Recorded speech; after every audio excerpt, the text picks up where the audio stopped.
America is many things to many people. To a 17-year-old kid, it's the malt shop on the corner. To Grandpa, it's the front porch in the cool of the evening. And to Dad, it's his favorite relaxation. It's the Cracker Barrel philosophers in Crabtree Corners. And it's the tycoons in Wall Street. It's all races, creeds, and religions. It's freedom to work at the job you like. Freedom of speech and to peaceably assemble. Security from unlawful search or seizure. Where's your warrant, flatfoot? The right to a speedy and public trial. Protection against cruel punishments and excessive fines. The right to vote. And to worship God in your own way. It is these freedoms that have made America strong. Okay, so we got our freedom. I want to put the brutal question that is the title of this evening to you all, and just get a show of hands. Do you think you know what the Occupy movement wants? Could you put your hand up if you think you know what they want? I hate using they, because of course a lot of people inside here are us, but anyway, there you go. And how many don't think you know? Excellent. And irrespective of, and this is a very British question, of course, because this is how British politics works, irrespective of whether you think you know or not, how many of you support what Occupy is doing? Now, see, this is very interesting. I agree. This is very interesting. Okay. I want to come back quickly to Naomi, just to pursue one point, because you were very, very helpfully clear about the relationship between Occupy and the financial services industry. But it's quite clear, A, from what I've seen you writing about, but also the discussion here tonight, that it's clearly much bigger than that. Do you think people get this idea, I mean, outside the Occupy movement itself? It's one of those things which is quite hard to communicate, because it's a participatory movement, and the best way of understanding it is to join in. That's sort of the problem we have with communicating that through the press. And there are journalists who have come and stayed with us and written great stuff about what it's actually like to join in and how the General Assembly works and how we reach decisions. But basically, Occupy, we're not. People criticise us for not putting forward a set of demands which they can rebut, and then they'll feel comfortable with doing that. That's an easy thing for them to do. Some people in the media say, when they are not able to think for themselves or find a good source, that it is not clear at all what these people want. Well, it's very basic, extremely basic. What they want is equality, justice, equality before the law. These are freedom of speech, perhaps also is a strong component. That's a very basic thing. A genuine political movement, the reason what's happening outside St Paul's is not a political movement, I mean this in a proper technical sense, is that a political movement is about articulating interests and pursuing interests. So, for example, socialist movements claim they supported working class interests, conservative movements will claim they supported national interests, and so on. Whatever kind of movement it is, it was about interests. What's happening in Occupy Wall Street and London is that they're avoiding any clear kind of politics, any clear kind of clash of interests. Absolutely amazing. Because it is such a phenomenally conservative movement. And in fact, if you want clarity, if you want to get rid of the kind of messiness of life, what you have to have is political struggles and political arguments and political debates. That's how you get clarity. I would disagree with the fact that what we're doing is not political. What we're doing is taking quite a diverse selection of views. It's not quite as diverse as society as a whole, but there are people there with profound disagreements. We work together, we find consensus, and we're working out how to organise ourselves. That is the very stuff of politics, surely.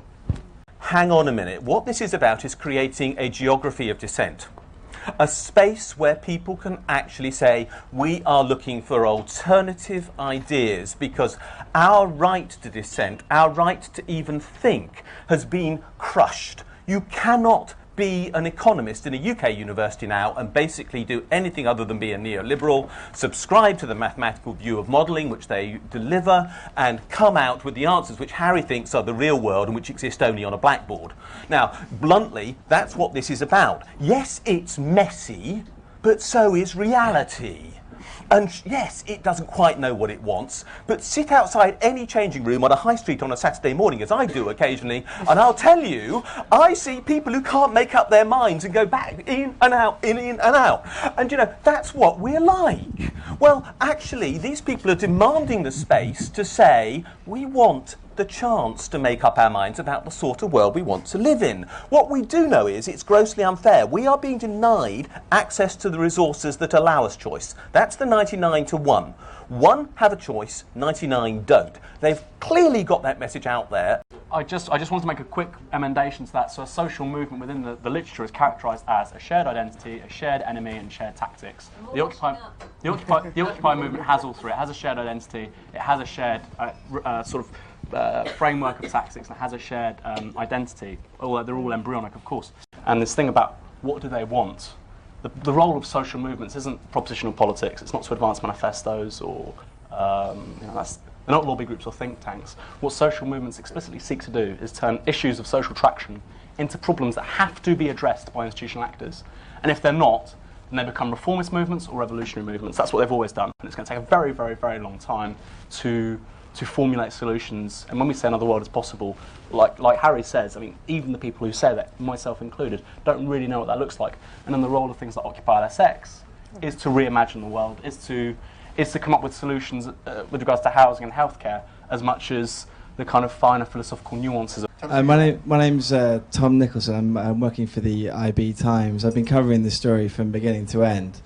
And I found the national press have been unbelievably anti-protest, starting with the thermal images run by the Telegraph and the Times, but also in the BBC and Sky, completely missing the point. My question is, why? Have the media missed the point on this, or are they anti-protest? And I just wonder if we just go around the panel, your thoughts on how the mainstream media have reported and handled this Occupy. I don't think they have missed the point. I don't think there is an anti-protest sentiment. No one is denying the right to protest, and I would be down there if I believe they were. They're denying the right to go and camp in the street. That's what's I think pissed off. I think a lot of the kind of the media, they don't understand it. It's new. It is new to them. They're not disputing their right to be there. It's their right to camp there. So and I think we can list London. No. I know. It's with the fires and everything else. This is the other option. Sorry? This is the other option. We had the people setting fires in London. That's kind of option as well. The riots in London. That's another option. Because we let these guys so badly that they have no other impression how to impress themselves. They don't know that. Okay, so what we're talking about pointlessly. is a particular rhetorical point in that, that seems to be, all over the mainstream media and is reported by people, and it's actually symptomatic of one of the problems we have specifically in the UK. Even the Corporation of London, when they're threatening legal action against us, will give lip service to, of course we respect the right to protest. What they actually mean is we respect the right to protest if it involves coming somewhere, unfurling your banners, waving about a bit, going home again. But the right to protest, that's not what the right to protest is. The right to protest is not the right to ineffectual protest. The right to protest is the right to protest when it could actually change something. Yeah. What would have improved, in your view, what would have improved mainstream media coverage? Well, from where I am, which is actually looking after a lot of the mainstream media coverage, I've been extremely pleased. And I can tell you I've been extremely pleased. Some of the stories you've seen may have been negative, but we've been covered by everybody every day. To me, it's absolutely extraordinary. And some of the people on the media team are from a UK Uncut background, and they've been staggered by the amount of tension we've had. And that, to me, is actually, at root, actually a sign of incredible support for us in the mainstream media. And you'll notice that as things are going on, the rhetoric is changing. The BBC are no longer calling us anti-capitalist. That is quite a significant change. So in terms of our coverage by the mainstream media, there's stupid stuff like the Telegraph, thermal imaging, tense nonsense. But we turned that around because it was obviously nonsense. Why wasn't this happening 5 years ago? Because we exchange information, we see each other's views, we try to come together in our causes and beliefs. Well, shouldn't that be happening anyway? Shouldn't that have happened 5 years ago? Shouldn't the mainstream press have been the mediator of people's true beliefs about what was wrong with the world and what was right with the world, and who was to blame and who deserved support? Shouldn't they? Well, they weren't. And that's why this movement didn't happen 5 years ago and why it is happening today, because we have ways now to communicate information about the state of our world to each other that bypasses the very institutions that were censoring it for the last 50 years. But the fact that we have redefined the scope of debate in British politics is not something to be sniffed at. You know, we have turned major national institutions over to our point of view, essentially, by pinpointing inconsistencies and contradictions in their position, which you can do now. And it's, you know, anyone with a Twitter account can do this kind of thing now. That amazing levelling is very much a part of what Occupy is about. You know, that regaining of individual power. I mean, I know this from experience. You know, even the most you know, impressive and autonomous of institutions, you know, are vulnerable to their messages being picked apart and examined by people, you know, with a bit of intellect and a Twitter account. It's easy. Now, with regards to the role of the internet, I wrote something with a chap here called Guy Aitchison about what we called open source activism, incredibly banal language, but we're trying to make it accessible. It's no coincidence that you have an incredibly vital student occupations movement in California in 2009, which actually catalysed a lot of the stuff happening now. Likewise, Greece, 2008. You had 700 Greek schools in occupation several weeks ago, 90 universities, 56 British universities last year. This is not new. And the whole thing of collective action and social movements is so profoundly changed with the introduction of the internet that it's something we won't work out for several decades. The last time we had a technology this disruptive in terms of how we engage with collective action was the printing press. And we know what happened then. Reformation, nation state, deliberative sphere, mass literacy, also something called a 30 Years' War.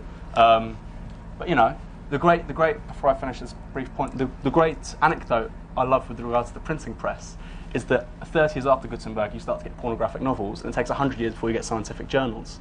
So, you know, it took 5 to 10 years sort of after mass kind of engagement with the internet to get lolcats, and actually now we're starting to do something good with it. We must fight to regain our freedom, or everything is lost. Everything! Everything is fine. Everything is fine. Everything is fine. Everything is fine. Everything is fine.